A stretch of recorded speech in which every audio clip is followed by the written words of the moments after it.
Coming up next on KPBS Evening Edition, a local Indian tribe makes a deal that could mean a share of casino profits for San Diego County. And the city of San Diego borrowed money to fix broken roads, but a lot of those roads are still in bad shape. We'll have a look at what happened. KPBS Evening Edition starts now.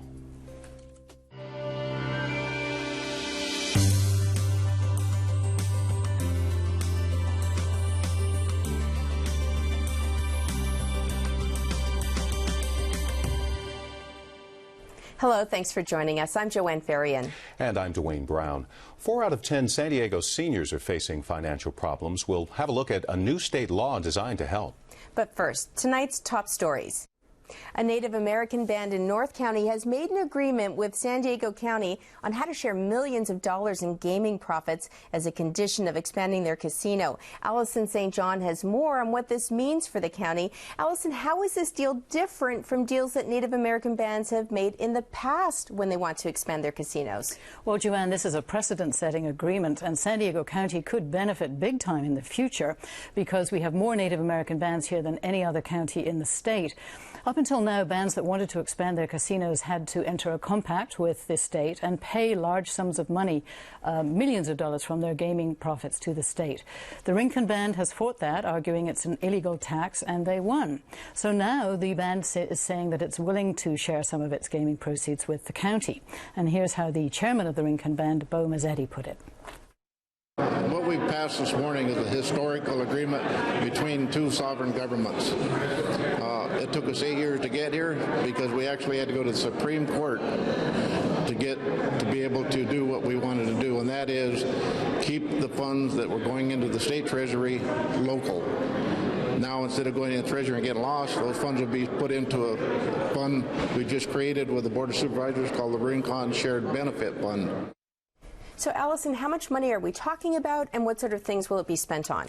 Bo Mazzetti says it depends on their negotiations with the state, but once it's decided, it'll come back to the county. They'll decide with the band how to spend it on things like public safety and fire prevention. KPBS reporter Alison St John. San Diego County supervisors are talking about giving up control over their own district boundary lines. Supervisor Greg Cox is proposing a state law putting an independent commission in charge of drawing those lines, just like at the state level. San Diego would be the first county in the state to consider such a change. If you drive anywhere in San Diego, you've probably hit a pothole or two. The city is notorious for its broken roads. Now, what if you knew the city had money to fix the roads, but just never got around to it? That's what a VoiceOfSanDiego.org investigation revealed this week. Politics reporter Liam Dillon wrote the story. He joins me now. Liam, your report chronicles what happened to $100 million the city borrowed to do road and infrastructure repairs back in 2009. What happened to that money? Well, they haven't spent about half of it, and they've only completed about 40% of the projects they said they needed to do when the loan was first taken out a couple of years ago. And basically, their point is that it takes money to spend money. They need to figure out exactly what fixes they needed, and that took some time. So is it typical City Hall bureaucracy, or what specifically was going wrong that they weren't able to spend this money? Well, you can get really into the details. I mean, they say that some of the contracting procedures took 6 to 8 months before they could award a contract to get some of these repairs fixed. And so it really is kind of a part of the decades of neglect of the city's infrastructure is what they blame the fact they've been unable to spend the money on. Are we paying interest on this money? Absolutely. Yeah. And the city now wants to borrow even more money to do repairs. Is there any evidence they'll spend that more efficiently? Well, they say they've fixed some of the problems that they've had, but, you know, really the proof's going to be in the pudding. And, you know, and unless and until they figure out a way to spend the money, all of the problems that they've had are just not going to be fixed. And so it's still a major aspect of this debate that really hasn't been aired at all. VoiceOfSanDiego.org reporter Liam Dillon, and you can see the full report at VoiceOfSanDiego.org. Occupy San Diego still underway downtown tonight. About 150 people remain camped out at the Civic Center Plaza in what they say is a protest against corporate greed. They've set up about 80 tents, and the fire marshal has told them they cannot set up any more. The occupation began over the weekend. More layoffs may be in store for the San Diego Unified School District. Superintendent Bill Koba says layoffs will be needed if mid-year budget cuts are do become necessary. 10 or more schools could also be closed. The district faces a potential $30 million budget gap in January if state revenues fall below projections. A new state law signed by the governor highlights the financial struggle California seniors face making ends meet every month. The problem is severe in San Diego County, where 4 out of 10 seniors face financial difficulty. Plan now so when you get my age, you'll be ready, because at age 64 it's kind of late. Princella Woods lost her husband and his income in 2005. She says with the cost of rent these days, she wouldn't be able to make it. And if it were not for the help of her son, she would probably under the bridge with a lot of other people. The average senior in San Diego needs income of more than $23,400 a year to pay for food, housing, medicine, and transportation. Social Security, or SSI, pays only a fraction of the cost. So many seniors rely on other resources. This is probably the main meal for most of these seniors here at the Adult Enrichment Center here in La Mesa. Because of their limited incomes, lunch today is free. I come here for these lunches, you know. I attend the one downtown in San Diego every day. I live in a senior, what do you call it, senior retirement home, where the federal government pays for 2/3 of my rent. But I'm still, because of the cutting back of the Social Security, it's hard to live. An estimated 131,000 seniors in San Diego County face similar financial difficulty. Nearly half are women living alone. And seniors who rent are affected at greater rates than homeowners. The bill the governor signed is designed to help state agencies better serve seniors based on their cost of living and where they live. Tomorrow promises hot, dry weather and some offshore winds. Nice day for the beach, but a little scary if you're a firefighter in this county. Up next, we are in fire season in Southern California. We'll tell you how well prepared we are. But first, here's a look at why current conditions are putting crews on alert. As a high-pressure system moves in, humidity levels drop. Even though we had rain recently, that moisture can dry up in hours. The National Weather Service says Wednesday and Thursday are expected to be the hottest days, with temperatures in the inland valleys in the 90s and 80s. Coastal areas will also have temperatures in the 80s. Humidity will likely fall below 10% by tomorrow noon. All that adds up to fire danger. In fact, both 2003 and 2007 wildfires, the largest in San Diego County's recent memory, started in October. Joining me to talk about the weather and wildfire readiness is Augie Guillot, Chief of the San Miguel Consolidated Fire Protection District. Chief, thanks for being here. Thanks for having me, Joanne. Well, also today, San Diego Mayor Jerry Sanders held a news conference to talk about fire preparedness. Why this time of year? Are you on high alert? Is the city on high alert? What is happening to put you on alert? Well, we've had 2 catastrophic fires in late October, so we always get nervous in the October time period. We had the 2003 wildfires and then the 2007. So we know our weather patterns start to dry out. We start to have the Santa Ana winds, and that prompts us to do 2 things. One, prepare our individual fire departments to prepare the county as a whole, but also to start to get the message out for citizens to prepare themselves, to make sure they're not caught short, that they're ready for the next event. Let's first talk about your department getting ready. Do you have more staff this time of year? What do you do in order to gear up? We do several things. One, we make sure all of our equipment is ready, that our people have been trained and exercised to respond to the low fire hazards as well as the larger catastrophic events. We also get together, there's 54 fire agencies in the county of San Diego. We get together and do a regional exercise, so we're prepared to work together and communicate together. We do all that as well as in October, since this is Fire Prevention Month, get together with our communities and really encourage them and help them to prepare themselves. Defensible space, disaster plans, evacuation plans, communication plans, repatriation plans with their families. Make sure that they're ready. And we saw just recently that it's not just the wildfires they have to be ready for, but extended blackouts like we had in the multi-state blackout just a month ago. Chief, we hear this every year this time of year in terms of people getting prepared, but often we find ourselves not prepared. Is that what you find as well, and why do you think that is? Well, we find that's very common. We're human. We get amnesia. Everybody wants to be prepared just after a significant emotional event. We rarely prepare ourselves before the event. We're trying to change that culture in people in San Diego County. We want them to understand that this threat of wildfire is all year long. Disasters threat are all year long, whether natural or man-made. So it behooves every one of us, including businesses, to prepare before the threat. The time to prepare isn't during or after the threat, it's before. You'll reduce property loss, you'll reduce life loss, you'll reduce injury, and even if you have some impact on your property, your recovery will go smoother and quicker if you're prepared. So let's assume all of us prepare. But we know, because of where we live and because of our climate, fire is inevitable. Does your department, do departments across the county have the resources they need to then fight those fires? That's a good question. We do the best we can with the resources we have locally. But some things are really lining up to make it more challenging. One, you're always reading about the state budget, and we read more in this morning's paper, not good news.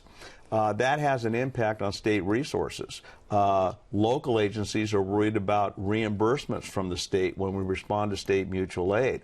Right now, based on a survey that CalEMA, the California Emergency Management Agency, did just in the last few months, we found out that there's 200 less fire engines available in the state of California for state mutual aid, for a number of reasons. That means 40 strike teams are less available during the large catastrophic wildfires to help local jurisdictions like San Diego County. So we're very worried about that. That's why we're putting a lot more emphasis on individual, family, property owner preparedness. There's never going to be enough of us to help people out to the degree they need to be helped out. They need to be prepared to help themselves. What's the status currently, Chief, with fires burning in this county? Right now, knocking on wood, we're pretty good. There's nothing really going on. The last significant fire was the Great Fire up in the Julian area. We burned about 2,000 or so acres. But that did warm people up to realizing that, you know, it's not just during the big Santa Anas that we have these running fires, these threats to our homes and our properties and our lives. It's all year long in San Diego County. Quickly, Chief, before we go, tell our audience about the event you're having this weekend. Yes, we're having our 5th annual Safe and Sound Fire Exposition in Rancho San Diego at the corner of Hamishaw and Campo Road. It runs from 10 a.m. to 3 p.m. and this is a great opportunity for moms and dads to bring out the kids. We have a fire safety information, we have a fire extinguisher training, a children's zone. We set up what we call a safety city, so we teach kids how to safely ride bicycles and comply with the rules of the road so they can possibly be safer drivers when they get older. All happening this weekend. We're going to have to let it go there. Is there a website they can find out more? smg.org, and they can plug into our website. Chief Augie Guillot, thanks so much for being here. Thank you. High-tech training for the doctors of tomorrow. We'll take you inside UC San Diego's new state-of-the-art training facility in just a moment here on KPBS Evening Edition.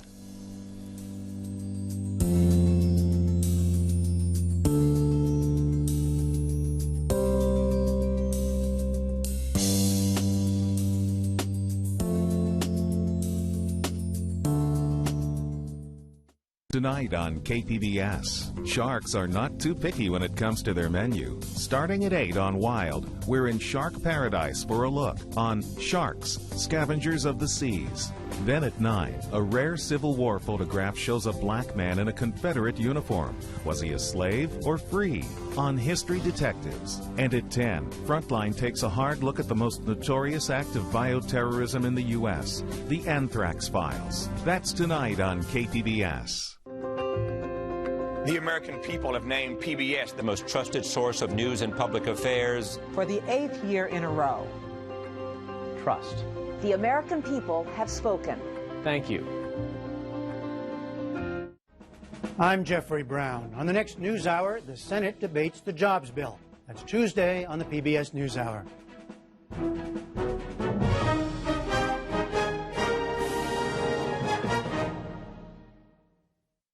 KPBS Evening Edition is made possible by Joan and Irwin Jacobs, and by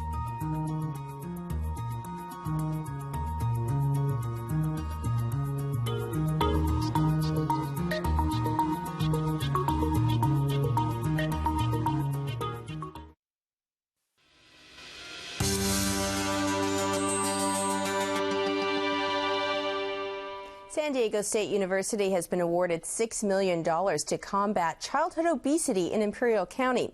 The money comes from the Centers for Disease Control. Imperial County has California's highest childhood obesity rate at 39%. That's compared to the statewide average of 28%.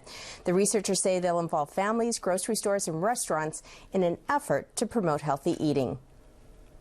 The practice of medicine is constantly evolving, and medical schools have to stay on the cutting edge. That's not a problem at UC San Diego.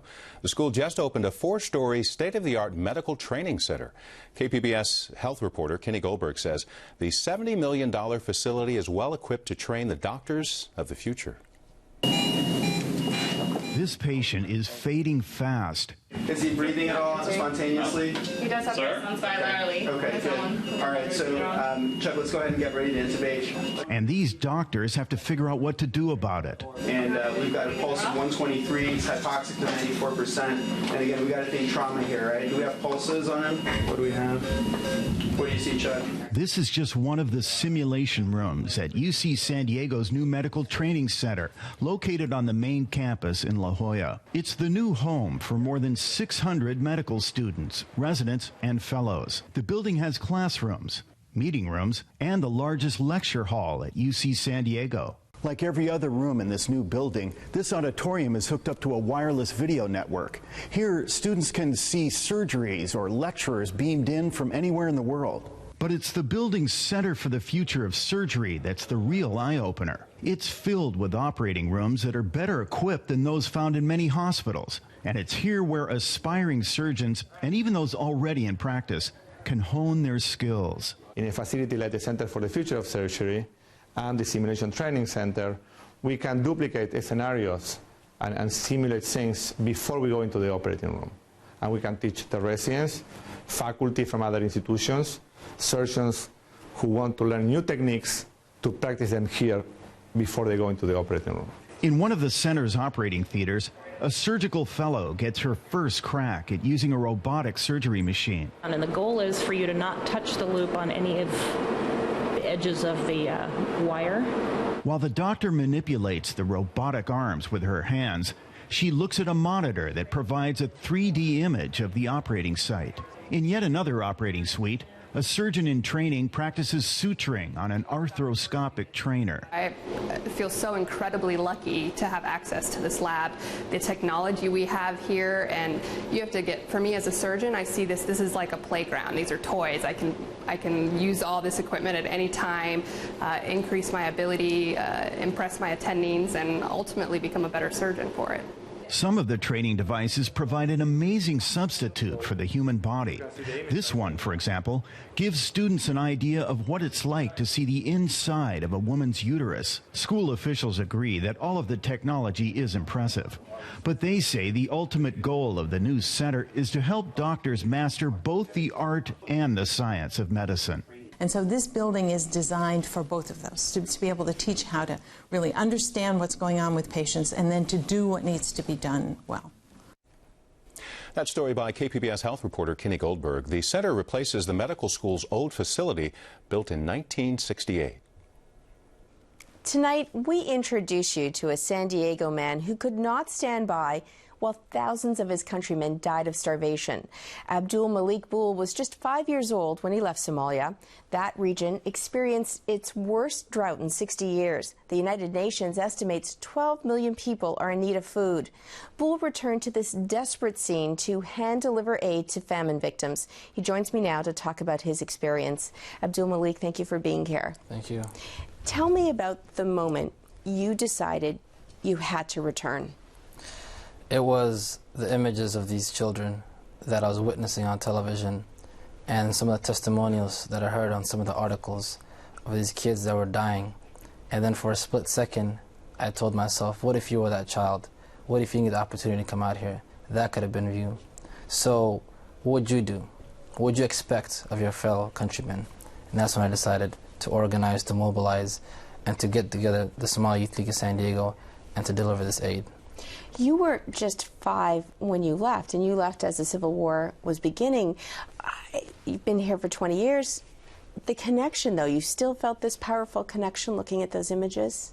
Absolutely. The solution to Somalia is Somalis. There is as many Somalis outside of Somalia as there is in Somalia. And we've been 20 years from the country, now this disconnect. It's time that we contribute back in terms of educational experience resources to assist these people. And I think it's incumbent upon me as a leader in my community to assist in that endeavor. Tell me what you saw when you arrived. At first, I landed in the ocean. You saw the beauty of Mogadishu. And then as soon as you land, you see convoys of trucks, of tanks, and you see these people with artillery, you know, AKs hanging from people's sides. And then you notice that you're in a war zone, so you're kind of like stuck between the extreme poverty that's around you, and then you also see that you're in a war zone as well, and the beauty of the country. So there's too many feelings that are going on within me. And then just I didn't sleep for 2 days before that trip just because of the excitement.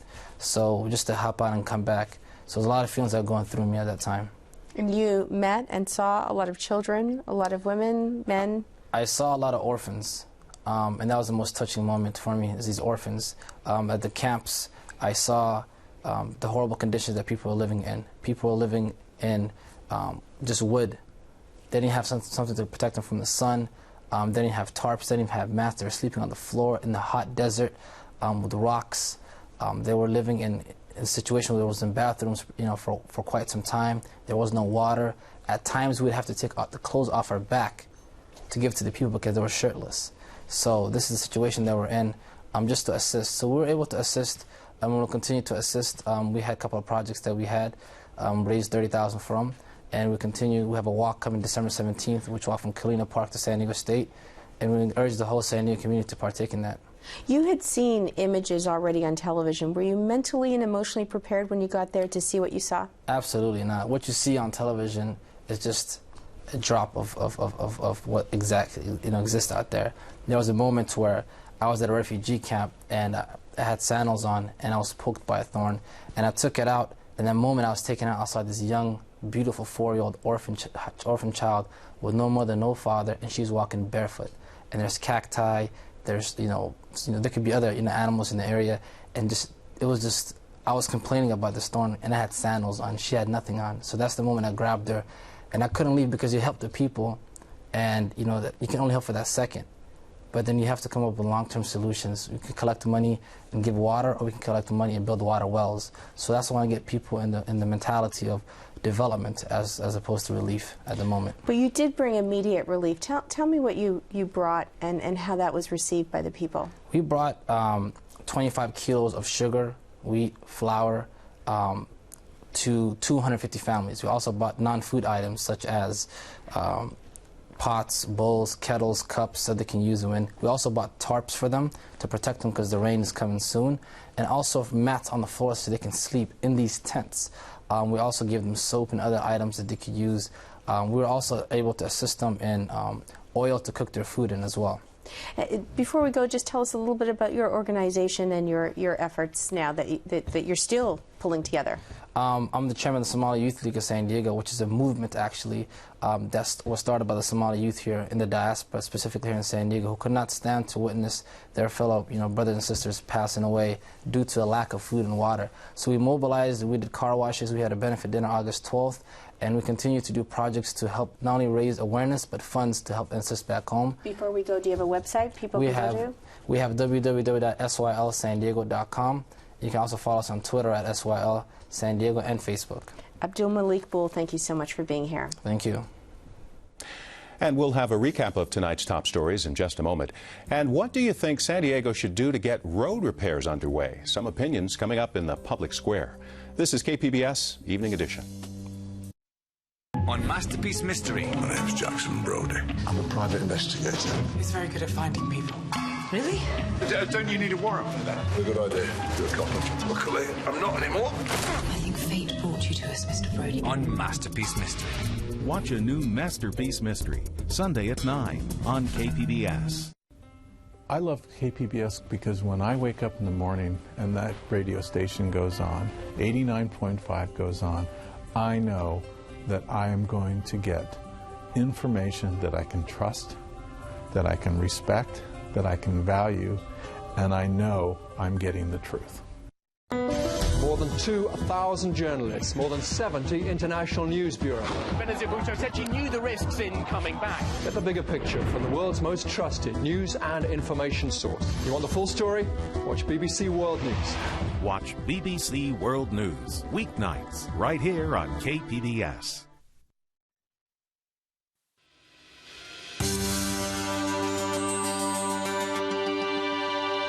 Welcome back to the Public Square on KPBS Evening Edition. Tonight we spoke with VoiceOfSanDiego.org reporter Liam Dillon about the continuing problem of potholes in San Diego. While there's been a robust discussion on their site from members of the community, we wanted to share what people say should be done to pay for quick road repairs. One commenter says the repairs should have come out of the normal operating budget, not by borrowing more and more money.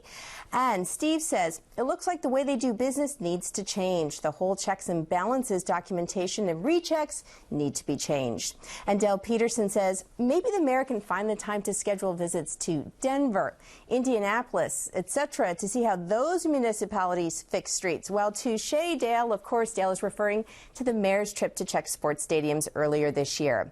How do you think the city should speed up repairs of city streets? You can weigh in on the conversation by following us on Twitter, liking us on Facebook, and of course, you can email us. We'd love to hear from you.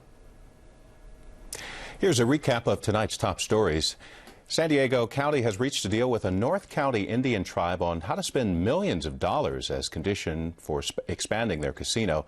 The Rincon Band of Indians has agreed to spend the money on public safety and infrastructure around its casino. San Diego school officials are laying out some grim prospects if state revenues fall short in the next few months. More layoffs and up to 10 city schools shut down if mid-year budget cuts become necessary. And researchers at San Diego State are getting $6 million to combat childhood obesity in the Imperial Valley. The child obesity rate there is 39%, the highest in the state.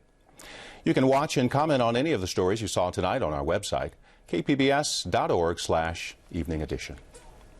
Thanks for joining us. Have a great night. We leave you with a look at the forecast. Good night.